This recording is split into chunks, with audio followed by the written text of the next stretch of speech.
الكام ساعة اللي فاتوا مفيش موقع سواء أهلي أو زمالك أو إخباري إلا وكاتب عن مشكلة إمام عاشور. إمام عاشور لاعب النادي الأهلي ومنتخب مصر أصبح ترند خلال ساعات.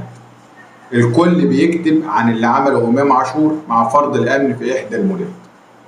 عمل إيه إمام عاشور؟ أقول لحضراتكم القصة بالتفصيل زي ما وردت في بيان النادي الأهلي، وكانت المواقع الزملكاوية كاتبة إيه والمواقع الإخبارية كاتبة إيه.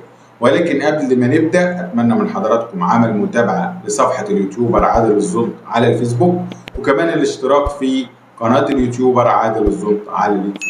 وعلى بركة الله نبدأ حلقتنا النهاردة. في خلال ساعات قليلة جدا أصبح إمام عاشور لاعب النادي الأهلي ومنتخب مصر ترند. حتى المواقع الإخبارية كتبت إيه اللي حصل.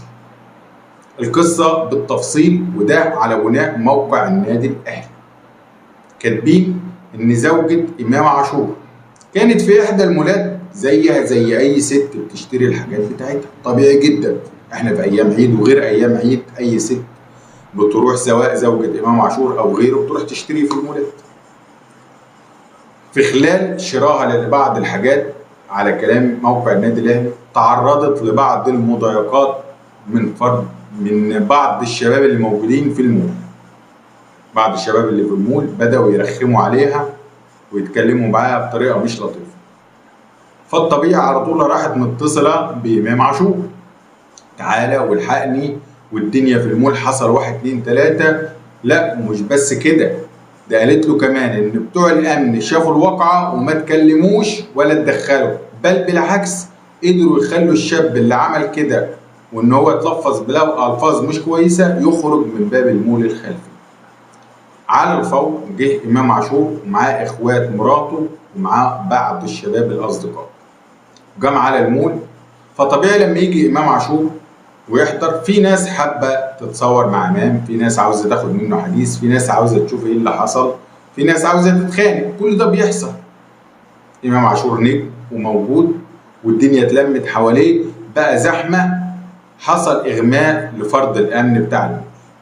ده اللي كاتبه موقع النادي الاهلي، ان حاله الاغماء اللي حصلت لفرض الامن نتيجه لتزاحم الناس على امام عاشور وعلى مكان الحادثه اللي حصل ده. المواقع الزملكاويه والمواقع الاخباريه كاتبه عكس كده تماما. وانا هنا بقول لحضراتكم موقع النادي الاهلي قال ايه، والمواقع الاخباريه قالت ايه، والمواقع الزملكاويه قالت ايه. المواقع الزملكاويه والاخباريه قالت الجزء الاولاني صحيح، ان مرات امام عاشور اتعرضت لبعض المضايقات من بعض الشباب، وكان بتاع الامن موجود وحصل فعلا، ولكن بتاع الامن مش اغمى عليه نتيجه انزحام والكلام اللي كاتبه موقع النادي الاهلي. قالوا لا، ان امام عاشور ضرب بتاع الامن. هنا تختلف الروايه نهائي. موقع النادي الاهلي بيقول ان نتيجه التزاحم على امام والناس فبتاع الامن حصل له حاله اغماء. مواقع الزملكاويه المواقع الاخباريه بتقول ان امام عاشور ضرب بتاع الامن وقال له ازاي يكون بيحصل قدامك كده وانت ما تتحركش. على كل احنا مش في قصه مين اللي فيهم اللي صادق ومين اللي مش صادق او مين اللي كاتب الخبر صحيح. احنا بنتكلم عن الجزء ان لا يصح ابدا ان يحصل سواء مع زوجة امام عاشور او مع اي حد اللي بيحصل في المولات، اللي هو المضايقات والسخافات اللي بتحصل من بعض الشباب. مفيش حد هيرضى بيها. يعني انت لو ترضاها على والدتك او على اختك او على مراتك مستحيل طبعا، فما ترضاهاش على اي حد.